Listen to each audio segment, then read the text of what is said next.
Dear students, आज हम बात करेंगे singular and non singular matrix, यानी मैट्रिक्स सिंगुलर कब होगा और नॉन सिंगुलर कब होगा। अब इस चीज़ को आइडेंटिफाई करने के लिए हम जो है वो डिटर्मिनेंट का जो है सहारा लेते हैं। डिटर्मिनेंट से हम आइडेंटिफाई करते हैं कि जो मैट्रिक्स हैं वो सिंगुलर हैं या नॉन सिंगुलर हैं। ठीक है, अभी हम देखते हैं कि कब सिंगुलर होगा और कब नॉन सिंगुलर होगा। हम बात करते हैं जी, अगर लेट्स से ए एक मैट्रिक्स है, ठीक है, ए एक मैट्रिक्स है, ठीक है।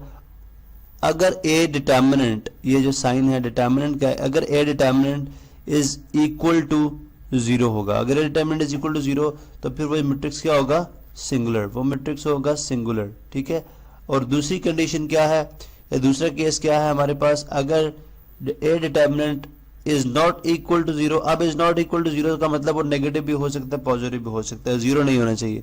तो उस केस में हमारा जो मैट्रिक्स होगा वो क्या होगा, नॉन सिंगुलर। अभी हम देख लेते हैं, एक मैट्रिक्स लेते हैं और उसको चेक करते हैं कि क्या वो सिंगुलर है या नॉन सिंगुलर है, और किस तरह से हम आइडेंटिफाई करेंगे। फर्स्ट करें जी, हमारे पास, चले हम दो मैट्रिक्स ले लेते हैं। हमारे पास दो मैट्रिक्स हैं, ठीक है।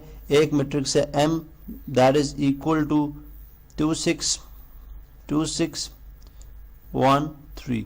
इसी तरह एक मैट्रिक्स ले लेते हैं n जो कि इक्वल है 1 2 3 4 के। चले सिंपल हमने मैट्रिक्स ले लिए।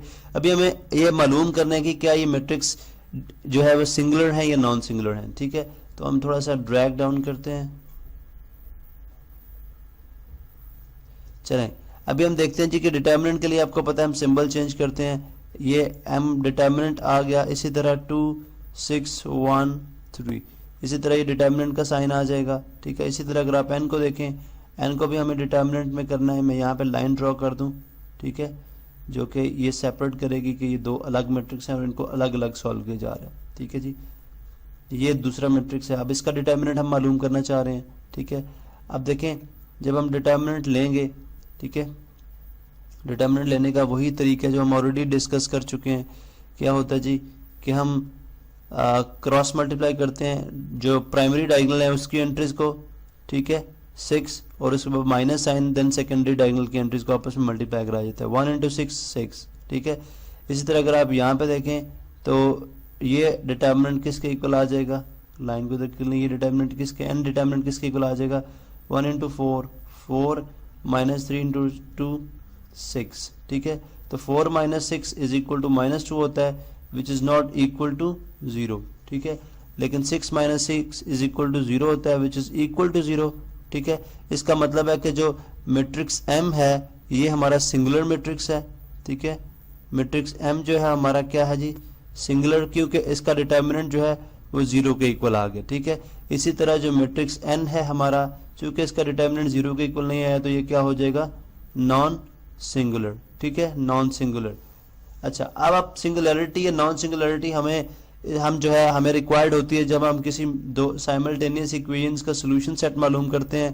ठीक है, या उस केस के अंदर हमें रिक्वायर्ड होती है जब हम किसी मैट्रिक्स का इन्वर्स फाइंड आउट करेंगे। ठीक है, इन्वर्स जिस तरह मल्टीप्लिकेटिव इन्वर्स फाइंड आउट करते हैं, उस केस में हमें जो डिटर्मिनेंट जो मैट्रिक्स है उसको देखना पड़ता है कि क्या वो सिंगुलर है नॉन सिंगुलर, क्योंकि in case of singular matrix चूंकि इन्वर्स के केस में सिंगुलर जो डिटर्मिनेंट है वो नीचे यानी डिनोमिनेटर में डिवाइड हो रहा होता है। ठीक है, यानी डिनोमिनेटर में मौजूद होता है, या यूं समझे कि आप डिवाइड हो रहा होता है। ठीक है, डिटर्मिनेंट, या लेट्स से एक मैट्रिक्स है वो डिटर्मिनेंट नीचे डिवाइड होगा, जिसकी वजह से आपको पता है कि एनीथिंग, लेट्स से एडजॉइंट की बात करते हैं, एडजॉइंट के साथ, एडजॉइंट ऑफ ए के साथ वो डिवाइड हो रहा है, तो जो भी चीज़ आप जो ए डिटर्मिनेंट के साथ जो भी चीज़ डिवाइड होती है 0 के साथ, ठीक है, उसका आंसर इन्फिनिटी आता है। इसलिए उन तमाम मैट्रिसेस का जो कि हमारे पास सिंगुलर है उनका सॉल्यूशन सेट पॉसिबल नहीं होगा, ना ही उनका इन्वर्स पॉसिबल होगा। हम उनका इन्वर्स मालूम नहीं कर सकते।